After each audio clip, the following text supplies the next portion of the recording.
Coming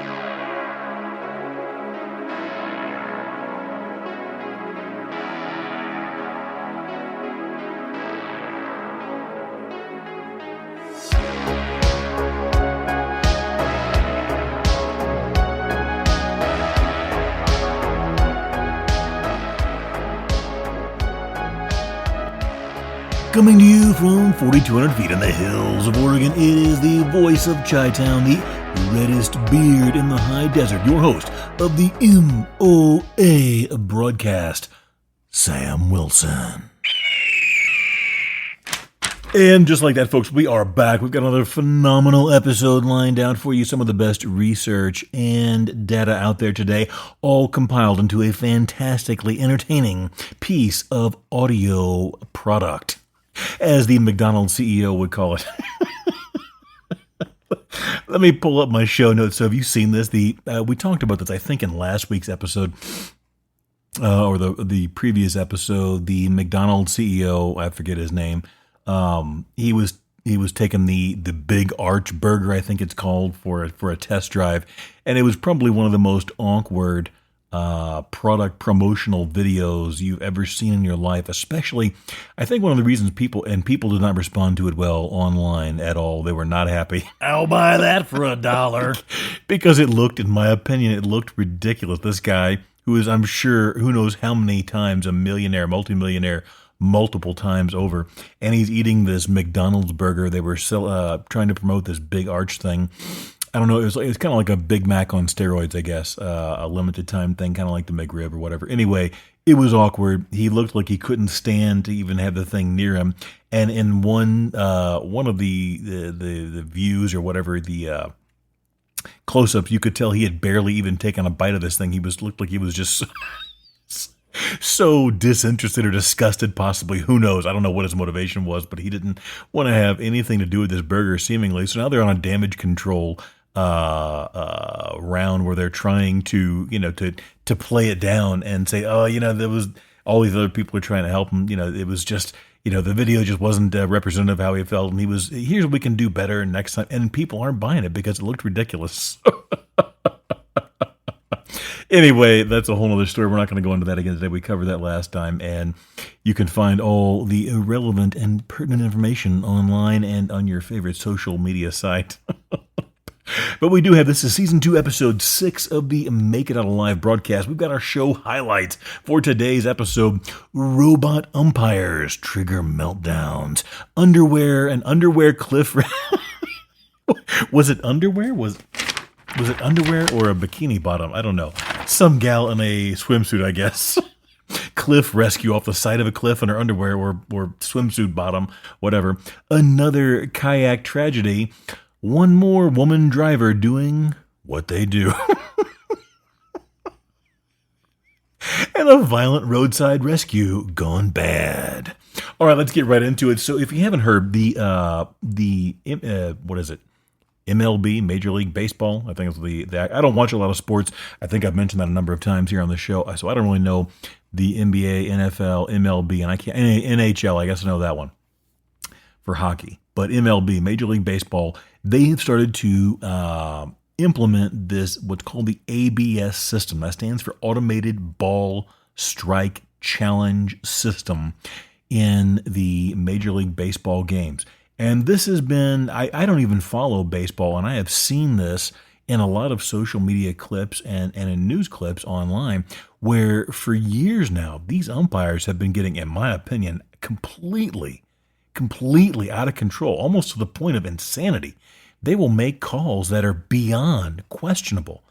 And I just saw one the other day, and if you are a baseball fan, you probably know which one this is. This just happened in the last 5 to 7 days or so, I think.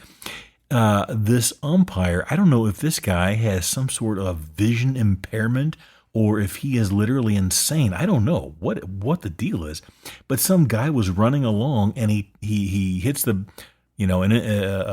whatever, he gets a hit and he's running to first base and he clearly runs across first base and tags the bag.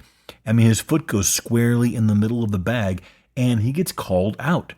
And when they replay, even the announcers are like, this is insane. That guy clearly hit the first base bag. And when they play it back, the umpire is not even looking directly at the first base bag, and they overturn the call and the guy was safe because he was safe. It was it would have been clear to a mentally impaired goat that this guy, this player hit the first base bag. Anyway, so what are the outcomes of this? What happens now is, before apparently the umpire's word was it. That was the final say. And at some point, I think they implemented some type of video challenge system. Again, I don't really keep up on this. It's not my thing. But I do know now they have the ABS challenge system, and this is getting implemented on a game-by-game level. And the results have been bad. All bad. Just about for these umpires. And I am sure, you can tell these guys are taking it in the short. They are not happy. Their ego is getting just decimated because they used to be the final word. And now, we're seeing some of these insanely, outlandishly wrong calls, in my opinion. They look ridiculous because they play it back, and there's a like a holographic screen on your TV or phone or whatever you're watching on, tablet screen, and you're seeing these balls that are insanely out of whack with what they call. If some of the times they're calling it a strike, it's clearly a ball by, in some cases, multiple inches out of the strike zone. And if they're calling it a ball, sometimes it's clearly a strike, and so forth. So I did some research briefly, and we got to keep moving here because we've got all kinds of good info today. But there are 50 so far. According to the internets, it's a series of tubes, as you know. 53% of the challenges are successful, meaning 53% of the time, at least, that these players are calling a challenge against the umpire, they're turning out to be right, 53% of the time. So far, there is an average of 4.3 challenges per game and 2.3 successful challenges per game. Those numbers, that's what I looked up. That doesn't sound right to me because some of the clips that I've been watching on social media, it looks like there's a far higher rate of challenge than that. But regardless, that's what the internet's had to say about it. But here is the interesting thing. Where did it go by? I lost. Okay, here we go. The most embarrassing ABS stats for umpires so far in 2026. Some umpires are getting overturned 75 to 100% of the time when the players challenge it. So that doesn't mean every single game, all season long. But let's say in a given game, if players make 5 challenges, they get all 5 challenges overturned, and the umpire was wrong. So now that's, again, game by game. They gave the example, Chad Whitson in a particular game. I guess he's an umpire. 7 of 7 calls were overturned, meaning 7 out of the calls that he made that were challenged were overturned. 100% accuracy rate for the players against the umpire. This guy, C.B. Buckner, I don't even know baseball, and I know this dude's name. He is... I don't know what his deal is, but he has some issues, in my opinion, when it comes to calling games. That's all I'll say. 6 out of 8 calls were overturned in a recent game. That's a 75% turnover rate or overturn rate for his calls. And there are several other umpires that have been over 60% being overturned in a single game.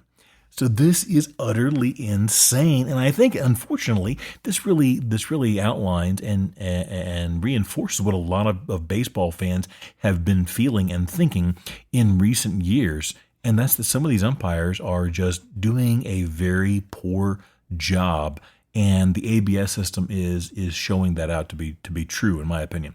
Now, I'm sure there are plenty of cases where the system is showing the umpires are right and whatever. You're not going to see that stuff show up as much on social media because it doesn't get clicks and likes and views and so forth. And I get that. But it begs the question, how long until umpires are replaced with this technology? Because if they're getting overturned anywhere approaching a 50% rate, and in some cases a 75 to 100% overturn rate, what really is the point of having them there? What are they really adding other than confusion, adding time to the game, and then obviously getting attitude? I just saw a clip today when I was researching this where a guy, he called a challenge, a batter did. He called a challenge, and he was right. Yeehaw! And he celebrated a little bit, and the umpire threw either him or his coach out of the game. And it's like,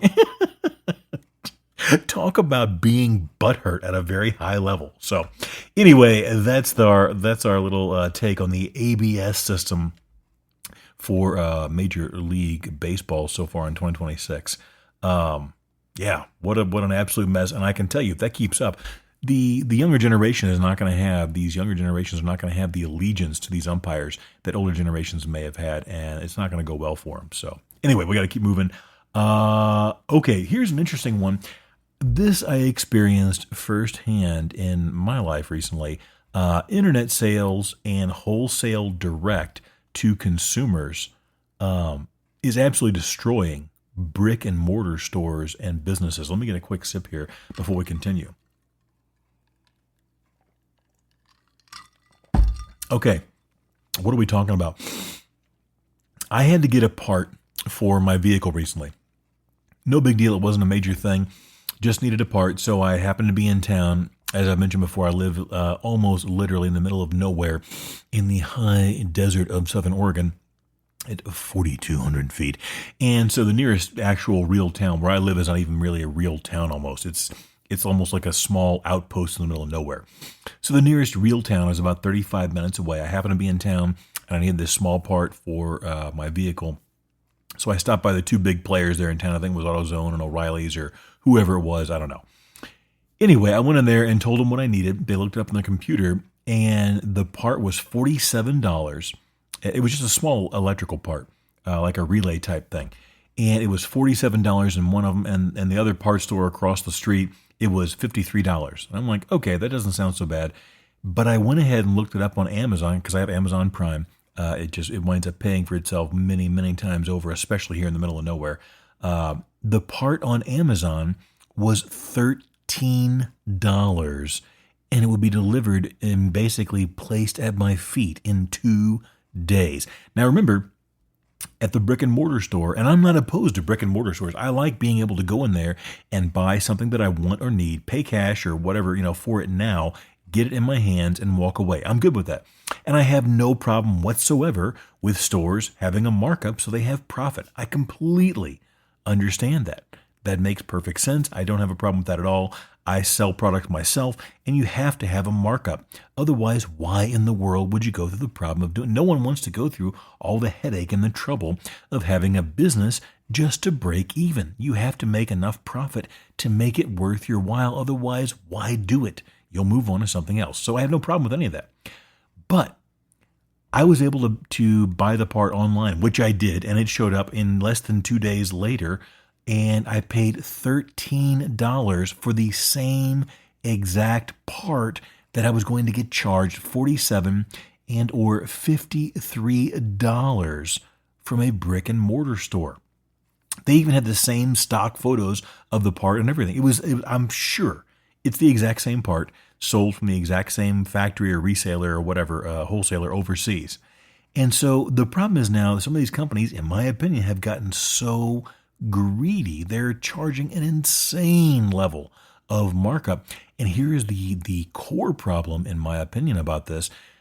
A lot of these companies were pushing and driving production overseas and creating demand for these impossibly cheap products as long as they were the gatekeepers, as long as they were the ones that got to import these products almost exclusively and then sell them at a ridiculously high markup from overseas. And then they reaped all the rewards. And that worked great for a long time, built empires almost literally.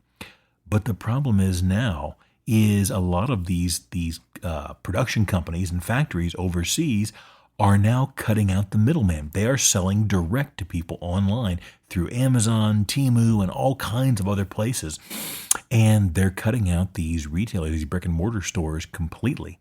And they're selling at ridiculously low prices. And the other problem that shows is not just that these companies are getting cut out, but it's also exposing to us, the consumer, the insanely cheap prices they were buying these products for, and then turning around and not just making a profit, but making a massive, a 3, 4, 5, or 6 or 10x, profit on these products that they never even touched. They got imported, they got boxed up or just relabeled or had a sticker slapped on there, and they went right on the shelf.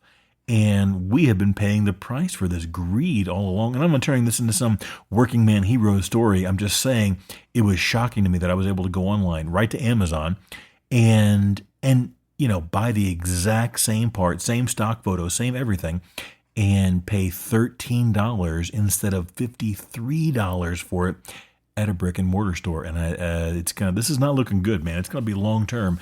This is going to be bad for a lot of stores. It already has been. And that's just one more reason why you want to encourage production and factories and all this stuff domestically. It's not about patriotism, although there can be that aspect to it. It's about pragmatism, practicality. If you want to be around doing this for a long time, then you need to have a stable situation, and the more products you get produced at home, the better. And I'm not going to get into the political aspect of this because that's not the point of the show, but people are still getting, bent out of shape about these tariffs. Tariffs on products coming into the U.S. Guys, countries all over the world have been paying big tariffs, taxes, VAT, value-added tax, for decades for products that came out of the U.S., and that was basically their penalty for buying products that weren't produced locally or domestically. And people around the world, I've sold products to a lot of countries in Europe and other places where they have been paying these, 10, 15 or more percent, 20% in some cases, even higher, to get our products out of the U.S.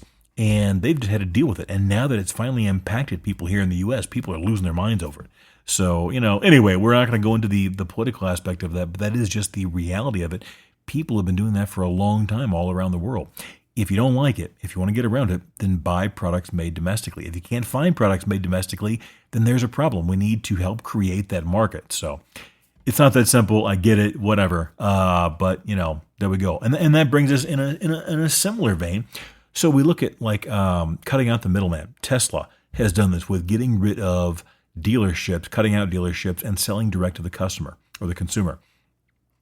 Now, the electric car debate is interesting when you see a lot of people, I'm not going to buy an electric car. I want something that runs on gasoline. I want internal combustion engine, and, I like my diesel and all this other kind of stuff, and I want no electric car. It's not quite as simple as, gasoline is better and electric is trash. Like any new technology or any new product development, it takes time for, these different technologies to catch up. And I fully believe that in sooner or later, in a certain amount of time, the electric vehicles are going to they're already amazing. If you've ever ridden in one of them, the way they deliver power to the wheels is unreal. There are videos all over online, like if you look at the different social media platforms of some of these Teslas just stomping a mud hole in mega-powered muscle cars, because electric motors, they dump all of that power almost instantaneously to the rear wheels or to the drive wheels. And there are other, there's efficiency, there's so on and so forth. This isn't going to be about, whether electric is good or bad, but simply, there are a lot of people that hold out. I have no interest in owning an electric vehicle at this point in time. But sooner or later, that technology is going to get there, and it's going to be a different conversation. Is it going to be the answer for everyone? Absolutely not. There are still a lot of limitations, but we do know that, like anything with technology, over time, it always gets better. It gets smaller. It gets more powerful. Look at cell phones and computers. Look at what the average cell phone and computer looked like 30, 35 years ago, and look at it now, okay? To me, the bigger problem is look at these, Tesla is probably the most famous example, but these vehicles that have so much software and technology on them, and they can be controlled remotely. Now, I'm not trying to be a conspiracy theorist, but we'll get to that in a second. Think about this, though. A lot of these vehicles can be completely controlled remotely. They can be turned on or turned off. The doors can be locked or unlocked, and the vehicles can be driven remotely, self-driving to a destination. Doesn't that seem a little problematic to you? Now people are saying, "Oh, it can't happen." Meaning, let's say the government, whenever all this happens, whenever all this automation finally catches up to the wet dreams these people have that have the power and the control and the authority, or have the dreams of power and control and authority. You get into your vehicle and you've been a bad boy. You said something online that the government doesn't like, which is happening. It's happened in America. There are a couple of cases in America where this has happened, where people have been arrested and or prosecuted for posting something online that some local official didn't like, and it's happening on an even larger scale in Europe. But let's say you posted a meme that somebody decides is a no-no. You get into your electric car and boom, now the doors can be locked. You can't get out because in some cases there's barely a physical door handle. And guess what? It self-drives you to some location that you may or may not want to go to. You have no control over what's going to happen. You can't stop it. It's happening without your input. There's the choo-choo train in the background. Doesn't that seem a little problematic to you? And people are going to say, "Oh, that can't happen. Oh, that'll never happen. That'll never take place. They won't use it that way." Guys, people said the same thing about these home automation devices. What are they called? The Alexas and the Siris and all this stuff. Oh, they're never going to listen to your private conversations. Guess what? In some of these cases, they were found to have been collecting data. Then there were data breaches, and so on and so forth. There was an article, I've had to go back and look it up, but I want to say it was somewhere in the Midwest, where a couple of years ago, the power company decided too much power was getting consumed, and they started regulating people's smart thermostats at home. You would, let's say it was summertime. So let's say you set the thermostat at 62 degrees. You like it nice and cool when you come home from work.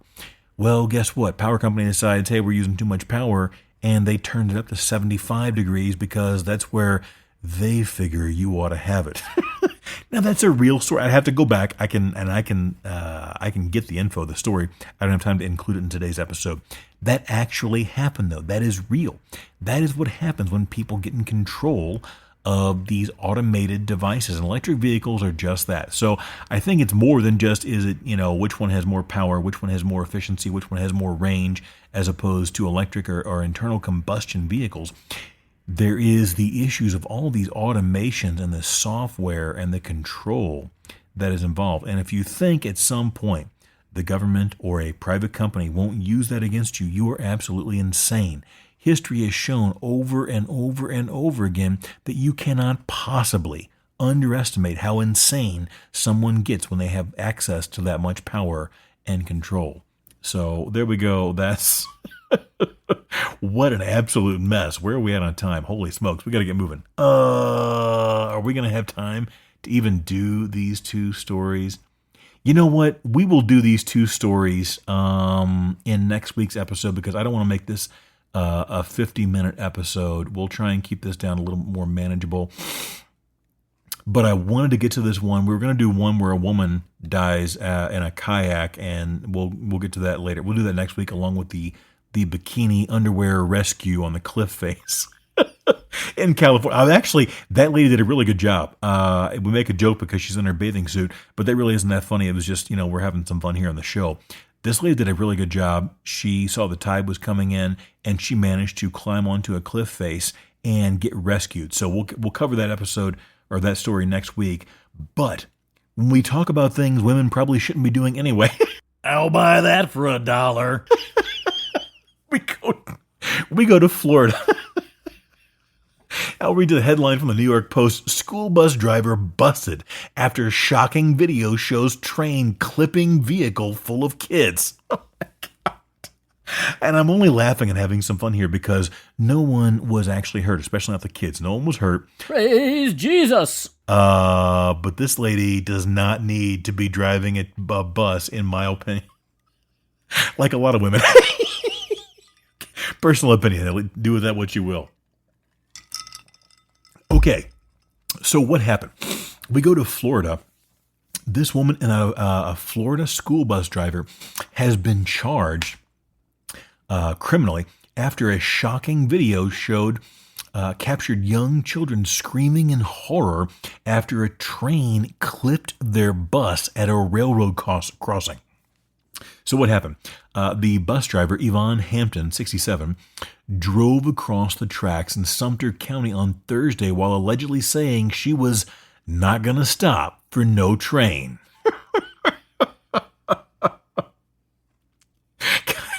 Guys, some things are negotiable in life and some things aren't.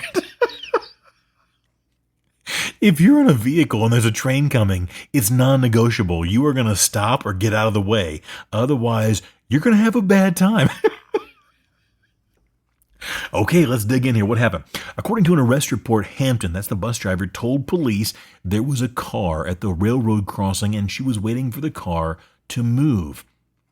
She claimed that after the car began to move, she then began to drive the bus over the tracks, but the car then stopped.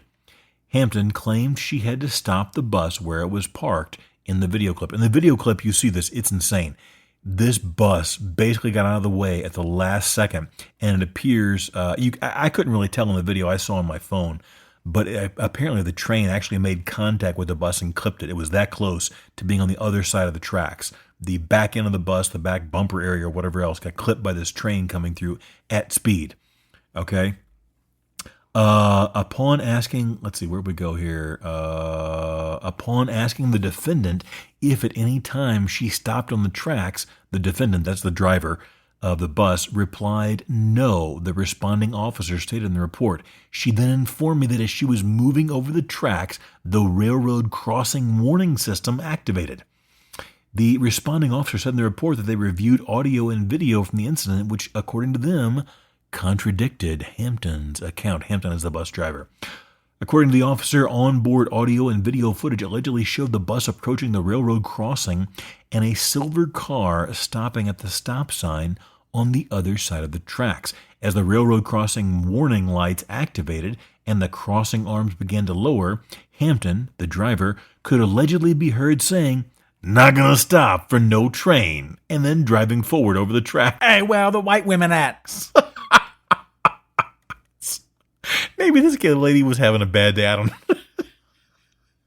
I live near railroad tracks and I get the frustration, but holy smokes, man, when you got a bus full of, 29 kids? Yeah, here we go. The train then clipped the rear corner of her bus, which had 29 children and 2 adults on board. She had been charged with 29 counts of felony child neglect. Incredibly, the article states, nobody was injured, but a dramatic clip posted on TikTok shows traumatized kids freaking out as the train speeds behind them, just inches away from the back of the bus. A matter of 6 inches is the difference in all of this. Freezing. And it could have been an extremely catastrophic situation, Sumter County School District Superintendent Logan Brown said in a video statement. No one was injured, officials said. One student who was on the back of the bus told News 6 she was terrified because all I could see was the train hitting the bus.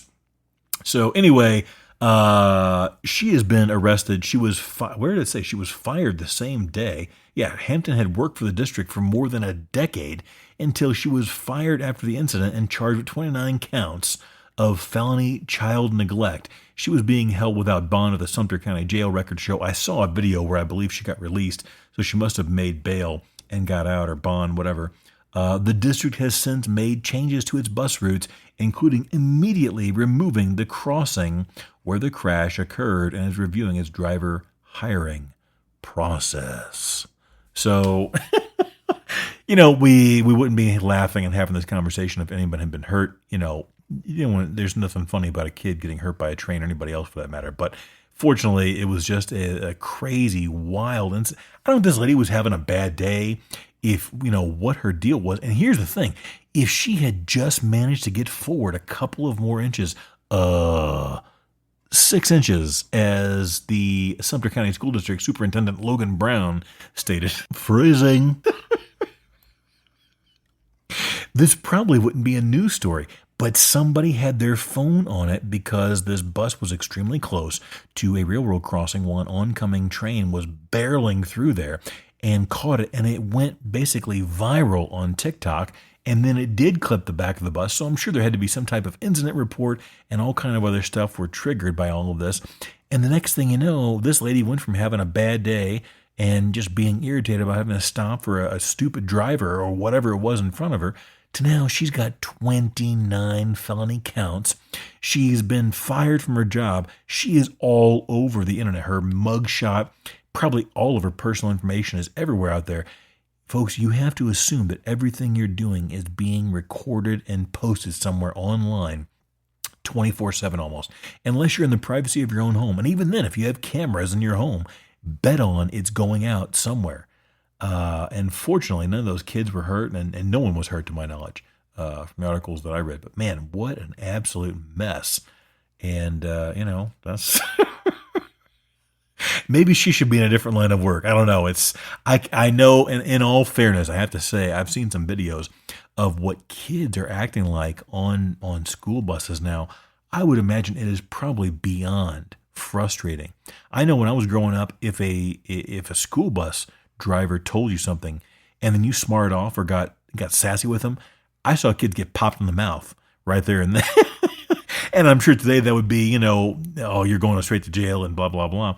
That's the way it happened. And for the most part, kids were very respectful of the school bus driver and teachers and so forth. But I've seen enough videos online where these kids are absolute insane maniacs, the way they act toward teachers, school bus drivers.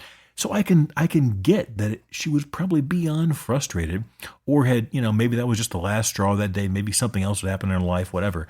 I can sympathize with it. I really can. I wouldn't last in that job. I couldn't handle some stupid, 6-year-old kid or 12-year-old kid sassing me and screaming at me and calling me cuss words and whatever else, and I couldn't hear while I'm trying to drive or whatever else.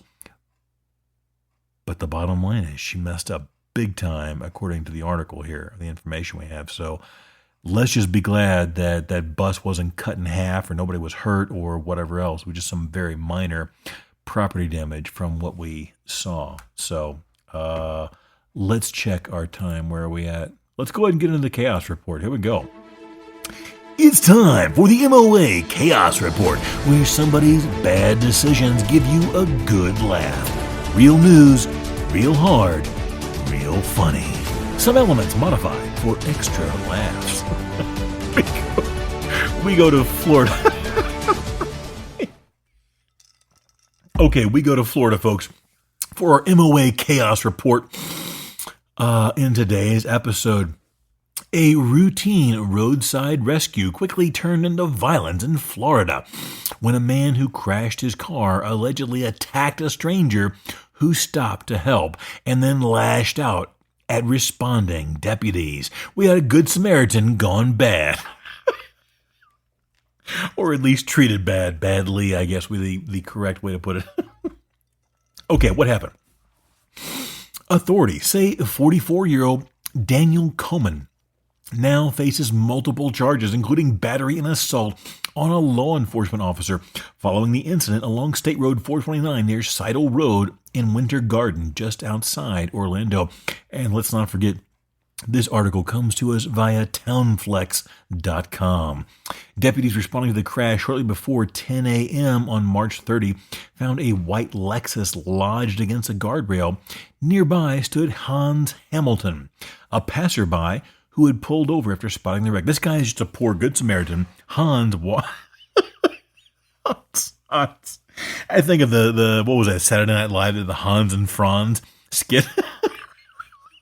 Poor Hans is just driving along and he sees a car wreck and he pulls over. What began as an act of goodwill turned dangerous within moments. According to investigators, Coleman appeared visibly angry and agitated when Hamilton approached. That's Hans. When Hans approached. From there, the situation escalated quickly. Anybody see Richie? Daniel was yelling at Hans and calling him the affidavit stated. I yelled for Daniel to stop so I could assist him, and he yelled me to shut my and get the away from him and up my real hard.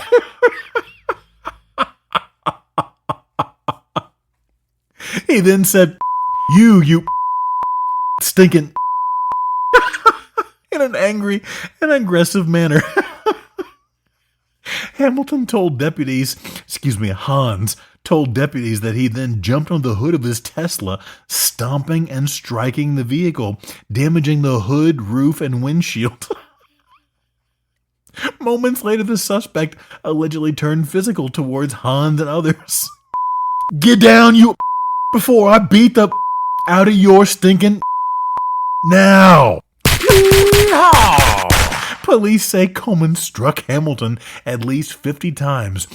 Poor Hans reported extreme pain and suffered cuts and bruises to his face.